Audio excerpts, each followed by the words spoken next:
ఇక డీటెయిల్స్ చూస్తే కరీంనగర్ జిల్లా వేములవాడ మున్సిపల్ పాలకవర్గం తీరుపై స్థానిక బీఆర్ఎస్ కౌన్సిలర్లు సీనియర్ నాయకులు తీవ్ర స్థాయిలో ధ్వజమెత్తారు. ప్రజలు తమను అభివృద్ధి చేస్తారని నమ్మకంతో గెలిపిస్తే ప్రస్తుత పాలకవర్గం ఆ నమ్మకాన్ని వమ్ము చేస్తుందని విమర్శించారు. ఫిబ్రవరి నెల ముగిసిపోయిన మున్సిపల్ సమావేశం ఎందుకు నిర్వహించడం లేదని నిలదీశారు. అసలు పాలకవర్గం ఏర్పడినప్పటి నుండి ఒక్క సమావేశం కూడా ఎందుకు పెట్టలేదని ప్రశ్నించారు. వార్డులో ప్రజలు అనేక సమస్యలతో ఇబ్బందులు పడుతుంటే వాటిని చర్చించి పరిష్కరించాల్సిన బాధ్యతను విస్మరిస్తున్నారని మండిపడ్డారు. మున్సిపల్ పరిధిలో పాస్ మార్కులతోటి అధికార ప్రభుత్వం అని చెప్పుకొని కొలుదీరిన వంటి ఈ మున్సిపల్ పాలకవర్గం ఒక సమన్వయ లోపం కనిపిస్తా ఉంది.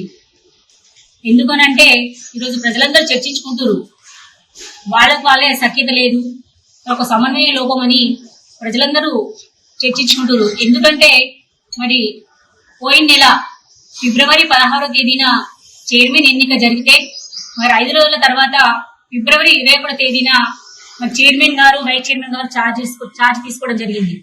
మరి ఛార్జ్ తీసుకునే సందర్భంలో మరి ఆ ఛార్జ్ తీసుకున్న నెలాఖరు లోపల మున్సిపల్ కౌన్సిల్ సాధారణ సమావేశం పెట్టాల్సి ఉండేది. మరి ప్రజలందరూ కూడా అనుకుంటారు, వేములవాడలో 28 వార్డులు ఉన్నాయి, 28 వార్డులో మన వార్డుకి ప్రతినిధిగా అంటే 1000 మంది కావచ్చు 15 మంది వరకు కూడా ఓటర్స్ ఉన్నారు. ఆ ఓటర్స్ అన్ని కూడా ఒక ప్రతినిధిగా ఒక సభ్యుడిని ఎన్నుకోవడం, సభ్యురాల్ని ఎన్నుకున్నాం. మరి సాధారణ సమావేశంలో సమస్యల పైన మరి కొట్లాడతారు. అంటే ఆ సమస్యలు ముఖ్యంగా శానిటేషన్ కావచ్చు, వీధి లైట్లు కావచ్చు, అదేవిధంగా క్షయవ్యాధి నిర్మూలనకు ప్రభుత్వం, ప్రైవేటు ఆసుపత్రులు, స్వచ్ఛంద సంస్థలు సమిష్టిగా కృషి చేయాలని హైదరాబాద్ జిల్లా కలెక్టర్ దాసరి హరిచందన్ అన్నారు. మందులు, సరైన పోషకాహారం, మానసిక ధైర్యం కల్పించే కౌన్సిలింగ్ టీబీ రోగులకు ఎంతో అవసరమని పేర్కొన్నారు. కేర్ హాస్పిటల్స్, జగతి ఫౌండేషన్ సంయుక్తంగా చేపట్టిన ప్రాజెక్టు ఓజాస్ కార్యక్రమాన్ని హరిచందన ముఖ్య అతిథిగా ప్రారంభించారు. హైదరాబాద్ లో టీబీ రోగులకు నిరంతర పోషకాహారం అందించడం, మానసిక సహాయం, కౌన్సిలింగ్ సేవలు అందించడం ప్రాజెక్టు ఓజాస్ ప్రధాన ఉద్దేశమని నిర్వాహకులు తెలిపారు. ఈ కార్యక్రమంలో టీబీ బాధితులకు ప్రత్యేకంగా సిద్ధం చేసిన పోషకాహారం కిట్లను కలెక్టర్ పంపిణీ చేశారు.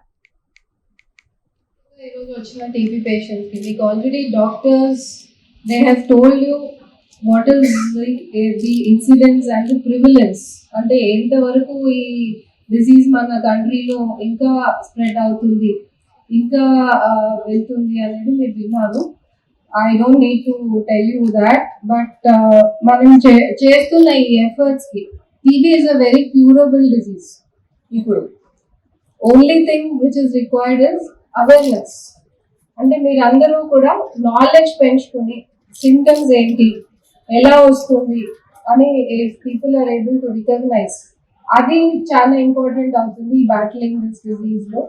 So that is I appreciate Care in coming forward. And like చెప్పినట్టుగా న్యూట్రిషన్ అనేది టీబీలో నాట్ జస్ట్ మెడిసిన్స్, ఇప్పుడు మేము మీకు మల్టీ డ్రగ్స్ ఇస్తున్నారు, బట్ డ్రగ్స్ తో పాటు హెల్తీగా ఉండాలి అంటే ఇనఫ్ ప్రోటీన్ కంటెంట్ ఫుడ్ లో ఉండాలి, అదేవిధంగా ఇనఫ్ మైక్రో న్యూట్రియంట్స్ మీకు అందేటట్టుగా న్యూట్రిషియస్ ఫుడ్ తీసుకుంటే అది ఇమీడియట్ గా మీకు క్యూర్ అవుతుంది. దాన్ని క్యూర్ చేయడానికి ఈ రోజు మనం Care Foundation and Jagati Foundation ఈ ప్రాజెక్ట్ ఓజస్, ముఖ్యంగా ఈ రోజు వచ్చిన టీబీ పేషెంట్స్ కి మీకు ఆల్రెడీ డాక్టర్ అర్హత లేని నూతన డైరెక్టర్ను ప్రభుత్వం నియమించడంపై ఎంఎంజేహెచ్ఓడిఎస్ సిబ్బంది ఆందోళన చేపట్టారు. Mehdi Nawaz Jung Institute of Oncology and Regional Cancer సెంటర్లో డైరెక్టర్ నియామకంపై ఆవేదన వ్యక్తం చేశారు. నూతనంగా బాధ్యతలు తీసుకున్న సదానందం గౌడ అర్హత లేని వ్యక్తిగా డాక్టర్లు పేర్కొన్నారు. నిమ్స్ ఆసుపత్రికి చెందిన జూనియర్ సదానంద గౌడ నియామకాన్ని సీనియర్ వైద్యులు తీవ్రంగా వ్యతిరేకిస్తున్నారు. టీజీజీడీఏ తరఫున ఇవాళ ఎంఎన్జే డైరెక్టర్ ఇష్యూలో ఎంఎన్జే డైరెక్టర్ గారు మార్చి నిమ్స్ నుంచి ఒక కొత్త డైరెక్టర్ని తీసుకొచ్చి ఇక్కడ పెట్టడం జరిగింది. సో ఇక్కడున్న ఫ్యాకల్టీ ఇక్కడున్న స్టాఫ్ అంతా కూడా ఆ డైరెక్టర్ అంటే నిమ్స్ నుంచి వచ్చే డైరెక్టర్ మాకు వద్దు, మాలో ఉన్న సీనియర్ మోస్ట్ ప్రొఫెసర్స్లలో ఎవరినో ఒకరిని డైరెక్టర్ని చేయండి యాజ్ పర్ రూల్స్ అనే దాని మీద మేము ప్రొటెస్ట్ చేస్తూ ఉన్నాము. ఇవాళ డే 2 ఆఫ్ ప్రొటెస్ట్. దానిలో భాగంగానే ఇవాళ మార్నింగ్ మేము బ్లాక్ బ్లాక్ బ్యాచెస్ పెట్టుకొని వాళ్ళు మార్నింగ్ నుంచి పోర్టికోలో నిల్చొని మా నిరసన అనేది తెలియజేశాము. అండ్ ఇప్పుడు కొత్త డైరెక్టర్ జాయిన్ అవ్వడానికి వచ్చారు. సో సార్ని కూడా కలిసి మేము మా నిరసన అనేది మేము వ్యక్తపరిచాము. సార్కి మా ఎమోషన్స్, మా బాధ అన్ని కూడా మేము చెప్పాము. సో సేమ్ థింగ్ గవర్నమెంట్కి కన్వే చేయమని కూడా అడిగాము. మేము ఒకటే అడుగుతున్నాం గవర్నమెంట్ని, ఎంఎన్జేలో ఉన్న డాక్టర్స్ సీనియర్ మోస్ట్ ఈ డాక్టర్లకు సంబంధించిన క్లాస్ 4 ల్యాబ్ టెక్నీషియన్ ప్రతి స్టాఫ్ నర్స్ అందరూ కలిసి ఒక కుటుంబం మాదిరిగా మా డాక్టర్లు గత 30 సంవత్సరాలు 20 సంవత్సరాల నుంచి సీనియర్ మోస్ట్ ఇక్కడ ఉన్నారు. వాళ్ళని వచ్చేసి ఎక్కడి నుంచో మీ నుంచి తీసుకొచ్చి పెడితే అసలు ఎంఎన్జే అనేది క్యాన్సర్ హాస్పిటల్ అనేది క్యాన్సర్ సంబంధించిన ఇక్కడనే పీజీ, ఇక్కడనే అసిస్టెంట్, ఇక్కడ ప్రొఫెసర్ ఉన్నారు. అంత సీనియర్ పోస్టులు క్యాన్సర్ అవగాహన ఉన్న ఆ డాక్టర్లను పక్కన పెట్టి గవర్నమెంట్ అక్కడ తీసుకొచ్చినందుకు మా యొక్క రిక్వెస్ట్. ఆల్రెడీ మినిస్టర్ గారితో కలుస్తాము, ఇక్కడ ఉన్న వాస్తవం కూడా చెప్తాము. ఇదే విషయము మీరు మా ఎంఎన్జేకి వచ్చినందుకు చాలా చాలా సంతోషము. సిచ్యువేషన్ రావడానికి ముందర హాస్పిటల్లో ఎక్విప్మెంట్ కానీ పేషెంట్ యొక్క ట్రీట్మెంట్ విషయాల్లో ప్రాబ్లం వస్తుందని చెప్పి మేము గవర్నమెంట్కి రిప్రజెంట్ చేయడం జరిగింది. సో మేము ఎక్స్పెక్ట్ చేసింది గవర్నమెంట్ ఆ ప్రాబ్లమ్స్ సాల్వ్ చేస్తారనుకున్నాం, కానీ కొత్త విషయం రావడం వల్ల అందరిలో అప్డేట్ అవుతుంది. సో మాకు కావాల్సింది హాస్పిటల్లో ఉన్న పేషెంట్ ట్రీట్మెంట్ కావాలంటే మెసేజ్ నాకు వస్తుంది అంటే ఇక్కడ ఎంఎన్జేలో శతాబ్దాలుగా పనిచేస్తున్నటువంటి ప్రొఫెసర్లకి చేత కాదు కాబట్టి నాకు జూనియర్ డాక్టర్ని ఇన్ఫ్లుయెన్స్ తీసుకొచ్చి ఇక్కడ డైరెక్ట్గా చేస్తున్నాము. ఇక్కడ పనులు సాఫీగా కావాలని చెప్పేసి పనులు చేస్తున్నాం అని చెప్పేసి ఒక అర్థం వచ్చేటట్టు చేసింది. ఇది మాకు చాలా బాధ కలుగుతుంది. ఇది ఏ రోజు కూడా పేషెంట్ కేర్ విడదలు పెట్టకుండా పేషెంట్ కేరే మాకు అన్నింటికంటే ముఖ్యం. ఇక్కడ ఉన్న ఇన్ఫ్రాస్ట్రక్చర్ బాగా డెవలప్ కావాలి, కొత్త ఎక్విప్మెంట్ రావాలి, ఇక్కడ నిధులు విడుదల చేయాలి అన్న కోరికతో మేము ఇంతకుముందు డైరెక్టర్ గురించి ఒక లెటర్ ఇవ్వడం జరిగింది. ఎందుకంటే అన్ని డిపార్ట్మెంట్స్ కూడా అభివృద్ధి కుంటుపడింది కాబట్టి ఆ లెటర్ ఇవ్వడం జరిగింది. అంత మాత్రాన మేము మాలో మేమే ఏదో ఫైట్ చేసుకుంటాం అన్న విషయం ఎంత మాత్రం కాదు. ఇక్కడ ఉన్న వాళ్ళలో దక్షత గలవాళ్ళు, బాగా స్ఫూర్తి గలవాళ్ళు. టీజీజీడీఏ తరఫున ఇవాళ ఎంఎన్జే డైరెక్టర్ ఇష్యూలో ఎంఎన్జే డైరెక్టర్ గారు మార్చి నిమ్స్ నుంచి ఒక కొత్త పల్నాడు జిల్లా చిలకలూరిపేటలోని టపాసుల గోడౌన్లో పోలీస్ అధికారులు తనిఖీలు చేపట్టారు. తనిఖీల్లో additional SP Niranjan, DSP Hanumantharao పాల్గొన్నారు. చిలకలూరిపేటలో 2 బాణసంచా గోడౌన్లున్నాయి. ఆ 2 గోడౌన్లను తమ ఆధీనంలోకి తీసుకున్నామని అడిషనల్ ఎస్పీ నిరంజన్ తెలిపారు. నిపుణులతో పరీక్షలు చేయించి పేలుడు పదార్థాలు ఏ మేరకు ఉన్నాయో చూసి తదుపరి యాక్షన్ తీసుకుంటామని చెప్పారు నిరంజన్.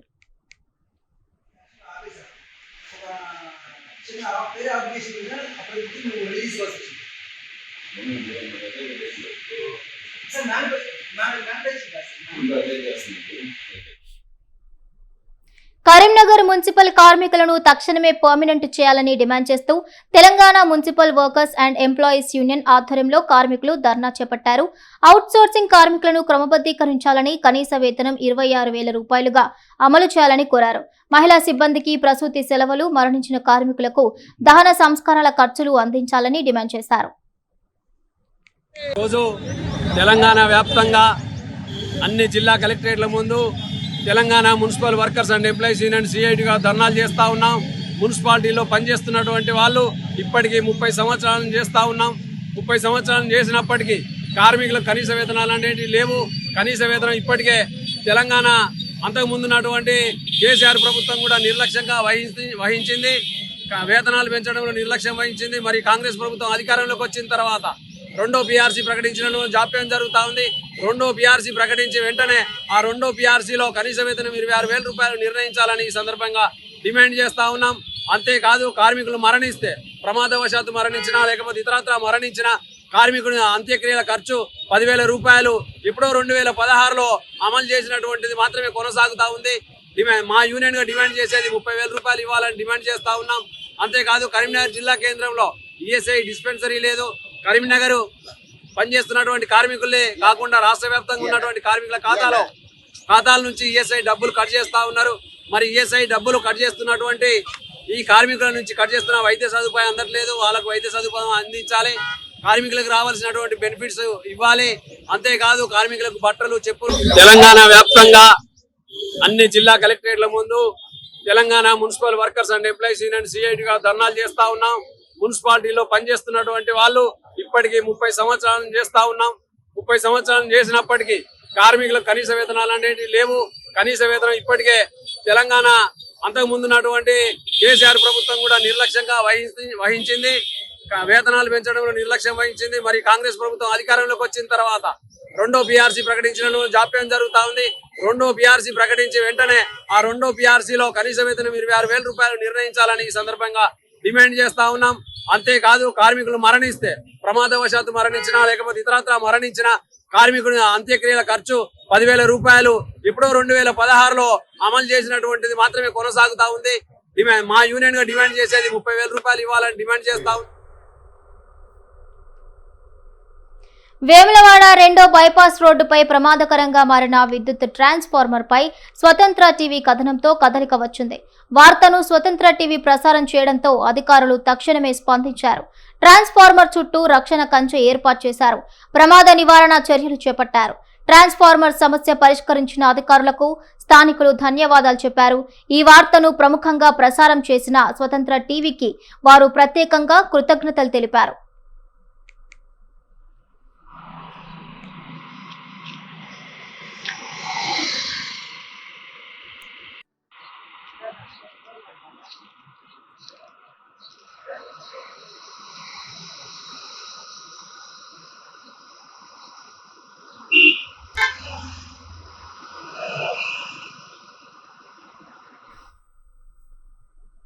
ఎన్నికల వేళ వికలాంగులను ఆదుకుంటామని హామీ ఇచ్చిన కాంగ్రెస్ ప్రభుత్వం అధికారంలోకి వచ్చాక మాట తప్పిందని కరీంనగర్ జిల్లా కలెక్టరేట్ ఎదుట వికలాంగుడు నరేష్ ధర్నాకు దిగాడు. స్వతహాగా వికలాంగుడైనప్పటికీ తోటి వారికి సామాజిక సేవా కార్యక్రమాలు చేస్తున్నానని అన్నాడు.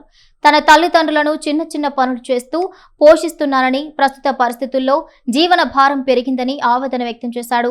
ప్రభుత్వం స్పందించి ఏదైనా చిన్న ఉద్యోగం లేదా ఆర్థిక సాయం అందిస్తే తన కుటుంబాన్ని పోషించుకుంటున్నానని అంటాడు. ఒక నిరుపేద కుటుంబానికి చెందిన, ఒక మధ్యతరగతి కుటుంబానికి చెందిన నా పేరు ఓదెల నరేష్. నేను 2016 నుండి ఇప్పటి వరకు అనేక సార్లు ప్రభుత్వాన్ని విన్నవించుకున్నా. నా పట్ల ఏ మాత్రం కనికరం లేవు. మా వికలాంగుల చిన్న చూపు చూస్తుంది. ప్రజాపాలన ప్రభుత్వం అంటే ఇదేనా? ప్రజలకు న్యాయం చేయని ప్రజాపాలన ప్రభుత్వం ఇది. ఎన్నిసార్లు హైదరాబాద్ అయినా, ఎన్నిసార్లు కలెక్టర్ ఆఫీస్కి అయినా, ఎన్నిసార్లు సెక్రటరీకి అయినా కానీ మా పట్ల కనికరం చూపలేదు. ప్రభుత్వం మమ్మల్ని చిన్న చూపు చూస్తుంది. ఇప్పుడు తెలంగాణ మన కాంగ్రెస్ ప్రభుత్వం వస్తే మన వికలాంగులకు బాగుంటుందని చెప్పి చాలా విన్నవించుకున్నాను. నా వికలాంగులకు బాగుంచుకోవాలనుకున్నా కానీ నా కుటుంబం రోడ్డు పాలైపోయింది. ఇప్పుడు నేను బతకలేని స్థితిలో ఉన్నాను. నాకు ఉద్యోగం రాకపోతే నా శావేశ్వరేమని ఇక కలెక్టరేట్ ముందర నేను కోరుకుంటున్నాను. నేను ప్రభుత్వానికి ఏం కోరుకున్నాను అంటే, నాకు ఏదో చిన్నపాటి ఉద్యోగం వస్తే నా వయోవృద్ధులైన తల్లిదండ్రులను పోషించుకుంటానని, నా కుటుంబాన్ని పోషించుకుంటూ కాకుండా ఇటు ఇలాగే వికలాంగులకు, కాలు లేని వాళ్ళకు, చేతులు లేని వాళ్ళకు, కుంటి వాళ్ళకు, గుడ్డి వాళ్ళకు, మూగ వాళ్ళకు, చెవిటి వాళ్ళకు కూడా అనేక రకాల సేవా కార్యక్రమాలు చేశాను. నా సేవా కార్యక్రమాలను గుర్తించి తెలంగాణ ప్రభుత్వం కానీ, కాంగ్రెస్ ప్రభుత్వం కానీ ఇప్పటికి చాలా అవార్డులు కూడా వచ్చినాయి. ఇప్పుడు నా వికలాంగులకు, నేను వికలాంగుడు కాబట్టి నాకు ఉద్యోగం లేదు కాబట్టి, నా కుటుంబాన్ని పోషించాలి కాబట్టి నాకు ఏదైనా ఉద్యోగం కల్పిస్తే ప్రభుత్వానికి రుణపడి ఉంటానని చెప్పి నేను 2 చేతులు పడి దండం పెట్టి చెప్తున్నాను. అందరికీ నమస్కారం. మాది కరీంనగర్ జిల్లా గంగాధర మండలం గర్షగుర్తి గ్రామానికి చెందిన ఒక నిరుపేద కుటుంబానికి చెందిన, ఒక మధ్యతరగతి కుటుంబానికి చెందిన నా పేరు ఓదెల నరేష్. నేను 2016 నుండి ఇప్పటి వరకు అనేక సార్లు నెల్లూరు ఆటోనగర్లో ఉన్న ప్లాస్టిక్ గోడౌన్లో అగ్ని ప్రమాదం జరిగింది. దీంతో గోడౌన్లో మంటలు ఎగిసిపడ్డాయి. దీంతో స్థానికులు తీవ్ర భయాందోళనకు చెందారు. అగ్ని ప్రమాదం సమాచారం అందుకున్న ఫైర్ సిబ్బంది మంటలను అదుపులోకి తీసుకొచ్చారు. చుట్టుపక్కల ప్రాంతాల్లో దట్టమైన పొగ కమ్ముకోవడంతో స్థానికులు ఇబ్బంది పడ్డారు.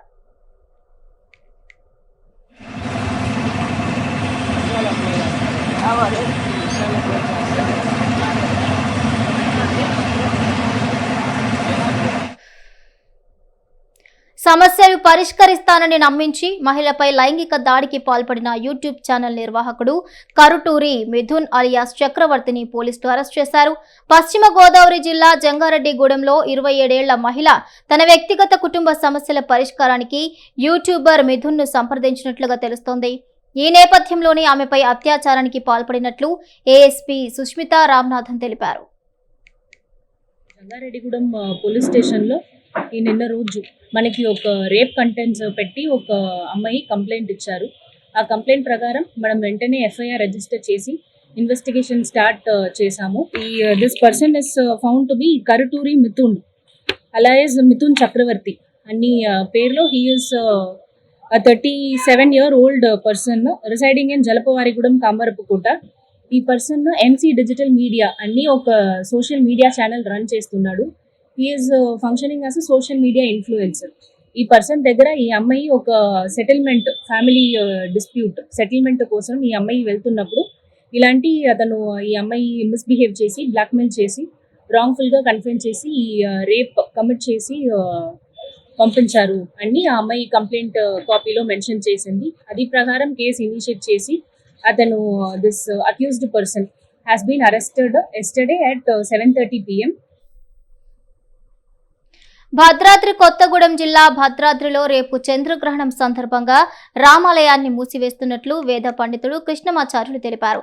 చంద్రగ్రహణం రోజు ఎటువంటి జాగ్రత్తలు నియమాలు పాటించాలి అనే విషయాల గురించి ఆయన స్వతంత్ర టీవీ ద్వారా ప్రజలకు వివరించినట్లుగా చెప్పారు.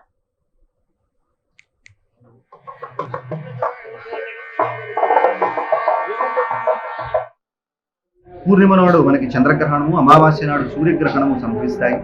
అయితే వీటికే పరాగాలు అని పేరు అని చెప్పి మనకి శాస్త్రం తెలియజేస్తుంది. ఈ పరాగ సందర్భంలో ఏమేం చేయాలనేటువంటి విధానాన్ని కూడా మనకి శాస్త్రం తెలియజేసింది. ఈ సందర్భంలో మనకి సుమారు గ్రహణం ఎప్పుడైతే ప్రారంభం కాబోతుందో దానికన్నా ముందే మనకి 6 గంటల ముందే మన భోజనాదులన్నీ కూడా ముగించుకోవాలని. ఆ తర్వాత మనకి 6:47 వరకు చంద్రగ్రహణం ఉన్నటువంటి కారణంగా 7 గంటలకు మళ్ళా స్వామివారి తలుపులను తెరచి శుద్ధి కార్యక్రమం ఉంటే ఆలయాన్ని మొత్తం శుభ్రం చేయడం, అలాగే అభిషేకాదులన్నింటినీ కూడా నిర్వహించడము ఇవన్నీ కూడా ఏకాంతంగా జరుగుతాయి. ఆ తర్వాత శాంతి హోమాదులన్నీ జరిగిన తర్వాత మనకి ఎప్పుడు నిత్యం జరిగేటువంటి దర్బారు సేవ కూడా మనకి ఆలయంలో జరుగుతుంది. ఆ తర్వాత మనకి తలంబరాలు కలపడం కోసం చేసేటువంటి ఏ కార్యక్రమం అయితే ఉందో అంకురారోపణ రేపటి రాత్రి రోజున జరుగుతుంది. సాధారణంగా మనకి పాల్గొన పూర్ణిమ నాడు ఎప్పుడు కూడా మనకి స్వామివారి యొక్క తలంబరాలను కలపడం అనేటువంటిది ఆనవాయితీ. ఆ కార్యక్రమం రేపటి రోజున జరిగితే ఈనాటి రోజున సాయంత్రం మనకి అంకురారోపణ చేస్తారు. కానీ గ్రహణం వల్ల ఆ కార్యక్రమం వాయిదామని మర్నాటికి అంటే ఎల్లుండికి వెళ్ళింది.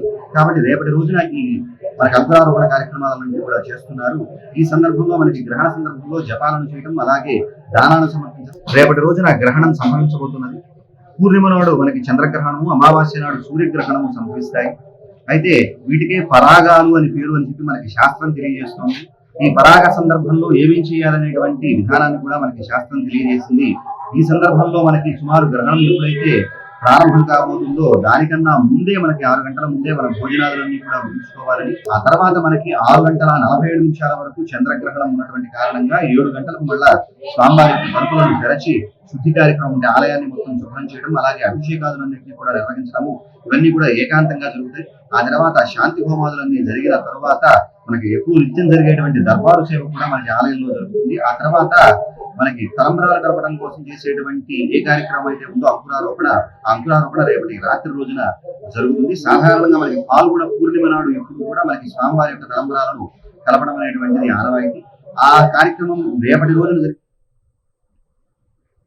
అన్ని దానాల కంటే అన్నదానం ఎంతో గొప్పదని శ్రీ భవానీ శివలింగేశ్వర స్వామి ఆలయ కమిటీ అధ్యక్షుడు కనిత సదా కేశవరెడ్డి అన్నారు. కంటోన్మెంట్ నియోజకవర్గం తాడుబండ్ తవాయిపురం శ్రీ భవానీ శివలింగేశ్వర స్వామి ఆలయంలో అన్నప్రసాద పంపిణీ కార్యక్రమాన్ని నిర్వహించారు. గత 5 సంవత్సరాలుగా ప్రతి పౌర్ణమి రోజున అన్నప్రసాద పంపిణీ కార్యక్రమం నిర్వహిస్తున్నామని ఆలయ కమిటీ సభ్యులు తెలిపారు. సోమవారం నిర్వహించిన పౌర్ణమి అన్నదాన వేడుకల్లో పాల్గొన్న ఆయన సుమారుగా 1200 మంది వరకు భక్తులు అన్నప్రసాదం పంపిణీ చేసినట్లుగా చెప్పారు. తవైపుర తాడిబండ్లో వెలిసినటువంటి శ్రీ భవానీ శివలింగేశ్వర స్వామివారి ఆలయం ఇది. గడిచిన 5 సంవత్సరాల నుంచి మన సదాకేశవరెడ్డి గారి ప్రోత్సాహంతో దాతల సహాయ సహకారాలతో ప్రతి పౌర్ణమికి కూడా ఇలా అన్నదానం చేయడం జరుగుతుంది. ఇది గడిచిన 5 సంవత్సరాల నుంచి కూడా ఏ రోజు ఏ పౌర్ణమి మిస్ కాకుండా ఇంతమంది భక్తులకి అన్నదాన కార్యక్రమం చేయటం చాలా ఆనందంగా ఉంది. ఇక మున్ముందు ఇదే ఇంకా పెద్ద ఎత్తున అన్నదాన కార్యక్రమం మన భవానీ శివలింగేశ్వర స్వామి వారి ఆలయం వద్ద తవాయిపుర తాడిబండ్లో ఇంకా పెద్ద ఎత్తున మున్ముందు కూడా ఇంకా కొనసాగించాలని మనస్ఫూర్తిగా మేము శ్రీ సత్యసాయి జిల్లా కదిరి ఖాద్రి లక్ష్మీ నరసింహస్వామి బ్రహ్మోత్సవాలు వైభవంగా జరుగుతున్నాయి. బ్రహ్మోత్సవాల్లో భాగంగా స్వామివారు హంస వాహనంపై భక్తులకు దర్శనమిచ్చారు. స్వామివారిని పరిమళ పుష్పాలతో అలంకరించారు. రథంపై కొలువుదీరిన నారసింహునికి ప్రత్యేక వాయిద్యాలతో భక్తి గీతాలు ఆలపిస్తుండగా ఉత్సవం ముందుకు సాగింది.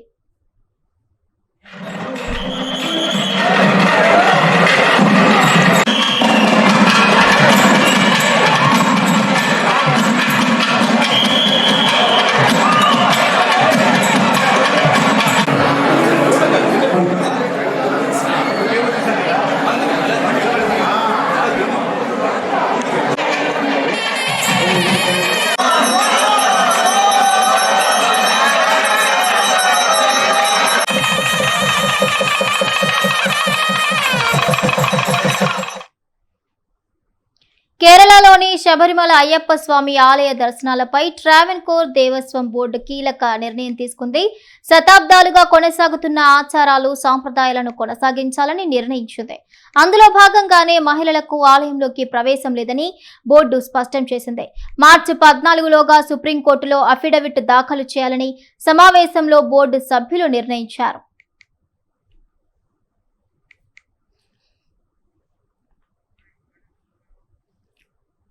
2018లో సుప్రీంకోర్టు మహిళల ప్రవేశానికి అనుమతినిస్తూ ఇచ్చిన తీర్పును బోర్డు ఇప్పుడు వ్యతిరేకిస్తోంది. మండలిలో ఈ విషయంలో ఎటువంటి భిన్నాభిప్రాయాలు లేవని సభ్యులు తెలిపారు. దేవాలయం యొక్క పవిత్రతను, పురాతన సాంప్రదాయాలను కాపాడటమే బోర్డు ప్రాథమిక బాధ్యత అని పేర్కొన్నారు. అందుకే తాము సుప్రీంకోర్టులో గత తీర్పును సవాలు చేస్తూ అఫిడవిట్ సమర్పిస్తామని వివరించారు బోర్డు సభ్యులు.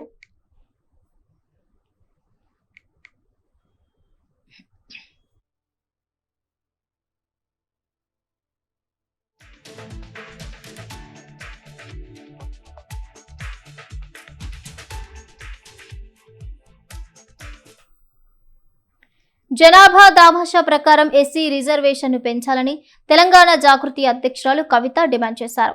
అసెంబ్లీ బడ్జెట్ సమావేశాల్లోనే ఈ మేరకు తీర్మానం చేయాలని డిమాండ్ చేశారు. ఎస్సీ ఉపకులాలకు రిజర్వేషన్ ఫలాలు దక్కాలన్నారు. విద్య, ఉద్యోగాల్లోనే కాదు ఉపకులాలకు రాజకీయ రిజర్వేషన్లు సైతం దక్కాలన్నారు. ఎస్సీ రిజర్వేషన్ల పెంపుకు జాగృతి దళిత సంఘాలతో కలిసి ఉద్యమిస్తోందన్నారు.